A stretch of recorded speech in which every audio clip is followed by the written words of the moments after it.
अधिकः सनत सतु योगोसितः, अर्थात अधिक खाने वाले का योग सिद्ध नहीं होता।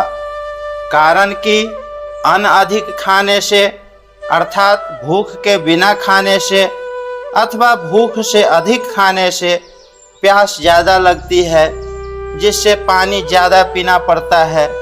ज़्यादा अन्न खाने और पानी पीने से पेट भारी हो जाता है। पेट भारी होने से शरीर भी बोझिल मालूम देता है। शरीर में आलस्य छा जाता है। बार बार पेट याद आता है। कुछ भी काम करने का अथवा साधन भजन जप ध्यान आदि करने का मन नहीं करता। न तो सुखपूर्वक बैठा जाता है और न सुखपूर्वक लेटा ही जाता है, तथा न चलने फिरने का ही मन करता है। अजीर्ण आदि होने से शरीर में रोग पैदा हो जाते हैं। इसलिए अधिक खाने वाले पुरुष का योग कैसे सिद्ध हो सकता है? नहीं हो सकता। न चैकांतः मनस्तस्तः न चैकांतः मनस्सन्तः, ऐसे ही बिल्कुल न खाने से भी योग सिद्ध नहीं होता। कारण कि भोजन न करने से मन में बार बार भोजन का चिंतन होता है। शरीर में शक्ति कम हो जाती है। मांस मज्जा आदि भी सूखते जाते हैं। शरीर शिथिल हो जाता है। चलना फिरना कठिन हो जाता है। लेटे रहने का मन करता है। जीना भारी हो जाता है।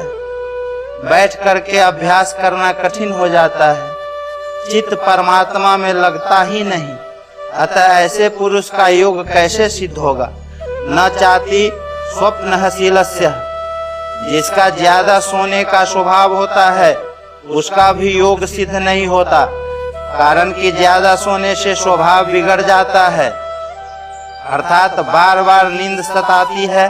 पड़े रहने में सुख और बैठे रहने में परिश्रम मालूम देता है। ज्यादा लेटे रहने से गाढ़ा नींद भी नहीं आती।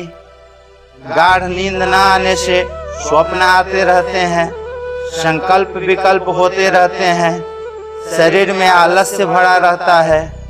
आलस्य के कारण बैठने में कठिनाई होती है। अतः वह योग का अभ्यास भी नहीं कर सकता। फिर योग की सिद्धि कैसे होगी? जागृतो नैवः चार्जुन, जब अधिक सोने से भी योग की सिद्धि नहीं होती तो फिर बिल्कुल न सोने से योग की सिद्धि हो कैसे सकती है?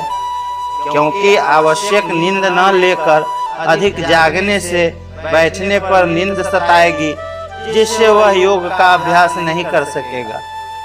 सात्विक मनुष्य में भी कभी सत्संग का, सात्विक गहरी बातों का, भगवान की कथा का अथवा भक्तों के चरित्रों का प्रसंग छिड़ जाता है तो कथा आदि कहते हुए सुनते हुए जब रस आनंद आता है तब उनको भी नींद नहीं आती, परंतु उनका जागना और तरह का होता है। अर्थात राजसी तामसी वृत्ति वालों का जैसे जगना होता है वैसे ही जगना सात्विक वृत्ति वालों का नहीं होता। उस जगने में सात्विक मनुष्यों को जो आनंद मिलता है उसमें उनको निद्रा के विश्राम की खुराक मिलती है।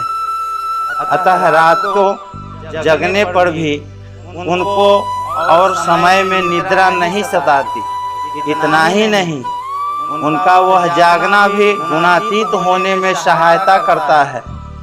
परंतु राजसी और तामसी वृत्ति वाले जगते हैं तो उनको और समय में निद्रा तंग करती है और रोग पैदा करती है। ऐसे ही भक्त लोग भगवान के नाम जप में, कीर्तन में, भगवान के विहार में भोजन करना भूल जाते हैं।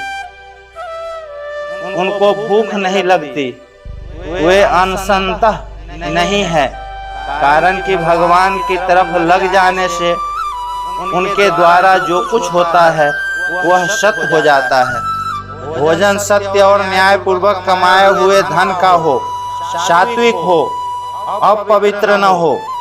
भोजन स्वाद बुद्धि और पुष्टि बुद्धि से न किया जाए, प्रत्युत साधन बुद्धि से किया जाए। भोजन धर्म शास्त्र और आयुर्वेद की दृष्टि से किया जाए तथा उतना ही किया जाए जितना सुगमता से पच सके। भोजन शरीर के अनुकूल हो तथा वह हल्का और थोड़ी मात्रा में, खुराक से थोड़ा कम हो, ऐसा भोजन करने वाला ही युक्त यथोचित आहार करने वाला है। विहार भी यथा योग्य हो, अर्थात ज्यादा घूमना फिरना न हो, प्रत्येक स्वास्थ्य के लिए जैसा हितकर हो वैसा ही घूमना फिरना हो। व्यायाम योगासन आदि भी न तो अधिक मात्रा में किए जाए और न उनका अभाव ही हो, ये सभी यथा योग्य हो। ऐसा करने वाले को यहाँ युक्त विहार करने वाला बताया गया है।